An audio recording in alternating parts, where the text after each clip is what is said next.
Let's start with our first story now. Breaking news that it is a historic, game-changing moment on a global scale. President Trump has agreed to meet the North Korean leader Kim Jong-un within the next 7 weeks. No sitting American president has ever met with the leader of North Korea. The regime in Pyongyang has also agreed to stop missile testing for as long as talks continue and to discuss denuclearization. In a moment, we'll get reaction from Seoul and Beijing. But first, Chris Buckler reports on a momentous announcement at the White House. With missiles and displays of military might, North Korea has at times seemed nothing short of defiant in the face of sanctions and international condemnation of its nuclear program. But despite appearances, it seems Kim Jong-un wants to talk. South Korean officials who met the North Korean leader say he's committed himself to denuclearization.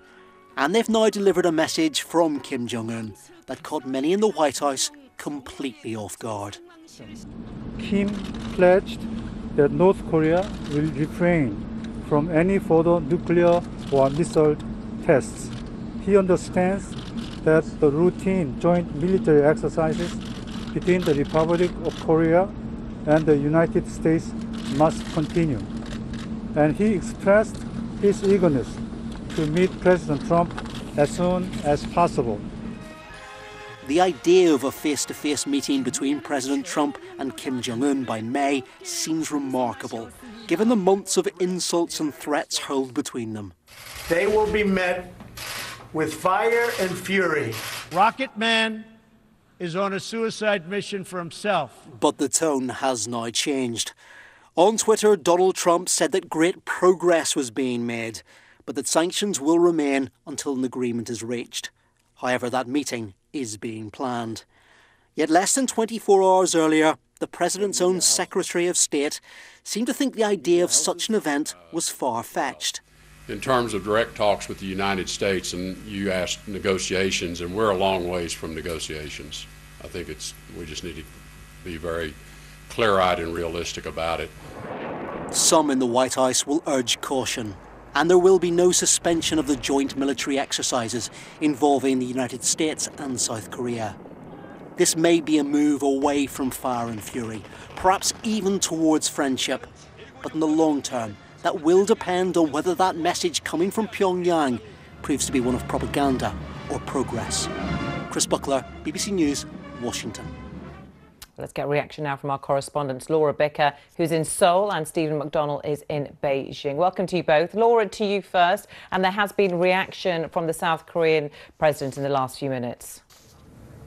Yes, he has said that this is a victory for diplomacy. He said that this could also lead to denuclearization on the peninsula.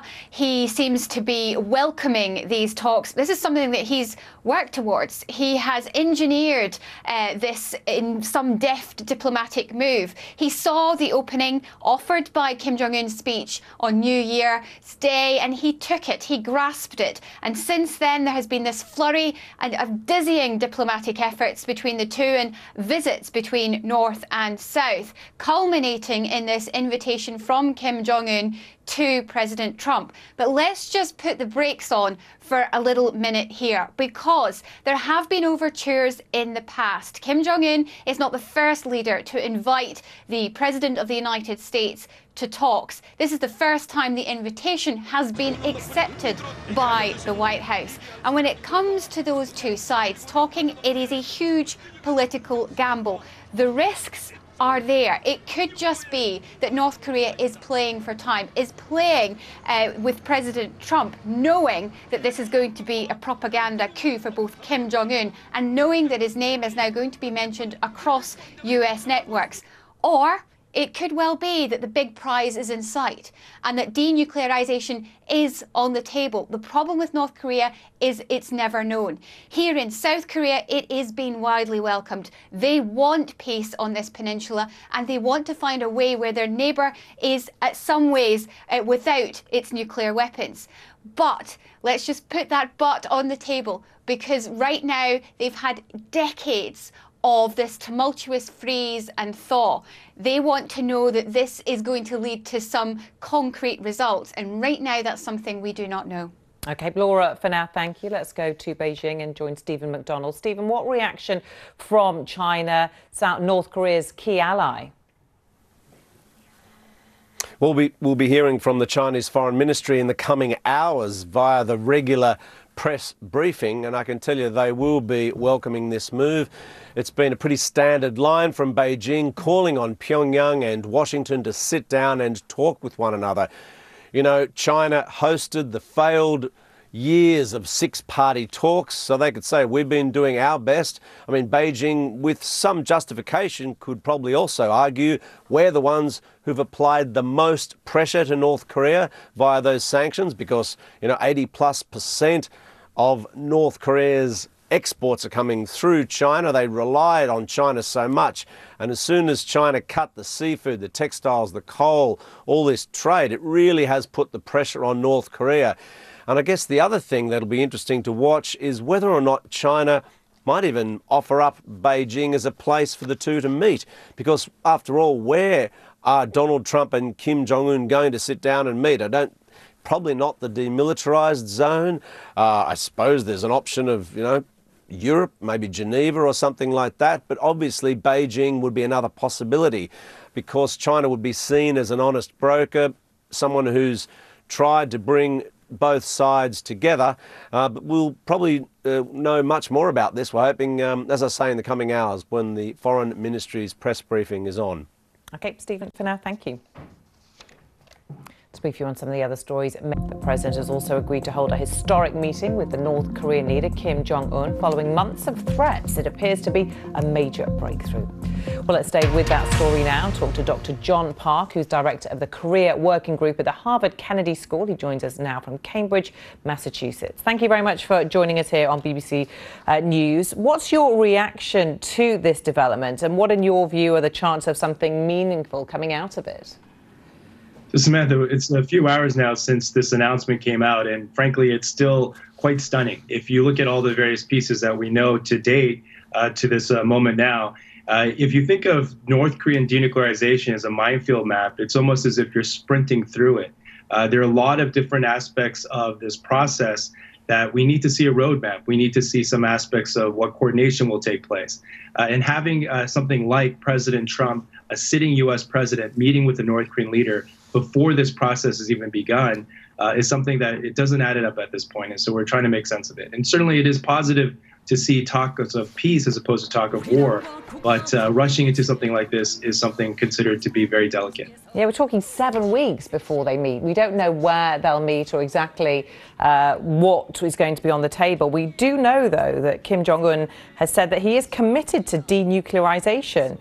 That has taken everybody by surprise. Well, the statement is that it's a collection of words. He's committed to denuclearization. The actual steps involved to come to the full denuclearized state, that endpoint, that is a long and very difficult road. So to have this meeting with President Trump announced in May, you see the lack of matching up in terms of a statement, a promise, if you will, and an actual event, which would be a meeting of historic proportions. I guess people, experts such as yourself, might want to urge caution because there have been talks, many talks involving North Korea in the past, and they have committed to various things and then walked away. Is there a danger that this could happen, obviously in this case, with diplomacy failing, but perhaps if it does, they could have really dire consequences from both sides reacting ever more extremely if they do fail?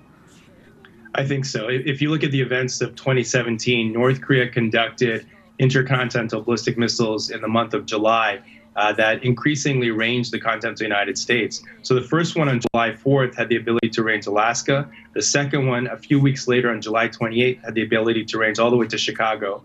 And the last one, November 28th, all the way to Miami. So essentially the totality of the content of the United States.